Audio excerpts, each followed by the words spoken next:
Quatrième, les équations, suite et fin de la correction de l'activité bilan. Exercice 3, la 1. Qu'est-ce qu'il faudrait surtout pas faire? Il faudrait surtout pas s'amuser à faire d'abord moins 3 de chaque côté, donc plus 3 pour faire disparaître les moins 3. Quoique, ouais, si.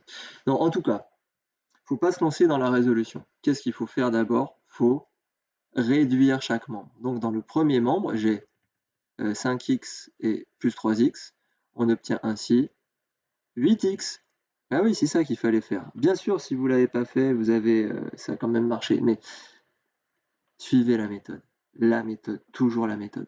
C'est la meilleure, c'est normal, c'est moi qui vous le dis et je suis mieux placé pour savoir. Ensuite, 3 moins 1, 2. Ok. Et donc maintenant, on va pouvoir effectivement ranger, c'est-à-dire enlever ce qui n'est pas à sa place pour pouvoir résoudre notre équation. Donc par exemple, là, mon 10x est problématique. Il ne va pas avoir de 10x dans le second membre. Donc, on va se débrouiller pour faire disparaître 10x du second membre en faisant l'opération opposée, c'est-à-dire moins 10x dans chaque membre.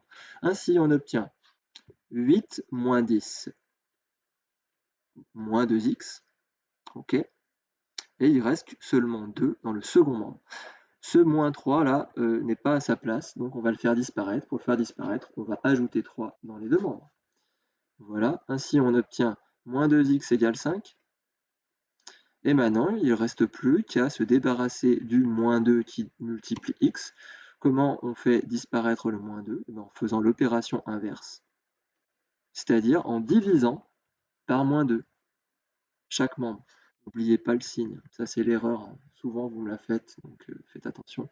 Ainsi on obtient x égale moins 2,5, vous pouviez laisser sous la forme fractionnaire moins 5 demi, pas de problème. Voilà pour l'équation 1. Et enfin, l'équation 2, qui était vraiment le truc le plus difficile. D'accord? Donc premier membre, allez, qui a osé me faire une distributivité? N'importe quoi, c'est pas une distributivité. Le 5, là, entre le 5 et la parenthèse, il y a un moins, donc on n'a pas à multiplier. Qu'est-ce qu'il faut faire? On a un moins devant une parenthèse. Donc c'est changement de signe avec suppression de parenthèse avec changement de signe.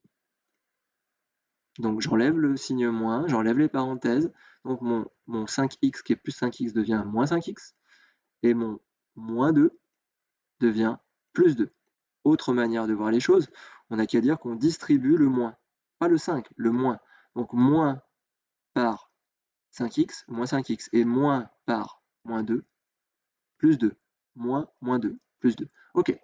Par contre là, allez, je suis sûr qu'il y en a qui ont dit « Ah tiens, on va rayer les moins 2, les 2 et moins 2. » Bah non, on ne peut pas, 2 moins 2, c'était un piège. En fait, d'abord, qu'est-ce qu'il faut faire? Que faut-il faire d'abord? Eh bien, il faut distribuer le moins 2. On a une simple distributivité. Donc d'abord, je fais moins 2 fois 5x, ce qui nous donne donc moins 10x. J'ai réécrit le 2 là, ok? Donc moins 10x. Et ensuite, je distribue le moins 2 non pas à 4, mais à moins 4. Donc moins par moins, plus 2 fois 4, 8. Et voilà. Et maintenant, on va réduire chaque membre. D'accord? Donc là, j'ai 5 et plus 2. Ça me fait donc 7. Et ici aussi, j'ai des nombres en trop. J'ai des nombres à réduire. Donc j'ai 2 et 8, ça me fait 10. Voilà. J'espère que personne n'a envie de faire 10 moins 10x égale 0, un truc complètement débile dans le genre. Ça, c'est un terme numérique, ça, c'est un terme en x. On n'a absolument pas le droit de les ajouter. Ok? Donc là, on va commencer par se débarrasser de moins 10x qui n'est pas à sa place. On n'a pas à avoir de moins 10x dans le second membre. Donc on va faire plus 10x dans les deux membres. Voilà. Ainsi, on obtient 5x plus 7 dans le premier membre égale 10 dans le second. Maintenant, ce qui est problématique, c'est le plus 7, donc je fais moins 7 de chaque côté. J'obtiens 5x égale 3. Il ne reste plus qu'à obtenir x tout seul, donc x, ça pose la question, quel est le nombre qui multiplié par 5 donne 3? Eh bien, c'est 3 divisé par 5. Donc, vous pouvez laisser 3 cinquièmes, ou alors donner un résultat décimal, car celui-ci se termine, 0,6. La solution de l'équation est 0,6. J'espère que vous avez, hormis le dernier, là, vraiment, le 2, qui était difficile, que tout le reste, c'est juste. Hein. Parce que, voilà.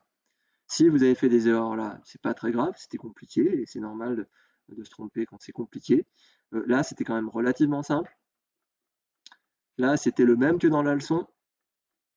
Éventuellement, vous êtes trompé au E et au F. Donc voilà, si vous êtes trompé au E, au F et au tout dernier, bah, c'est pas grave, je pense que l'objectif est rempli. Et puis si vous avez fait tout comme il faut, bah, tant mieux. Je vous invite quand même à revoir le E et le F pour éviter de refaire des erreurs. Je vous remercie d'avoir écouté la vidéo jusqu'au bout.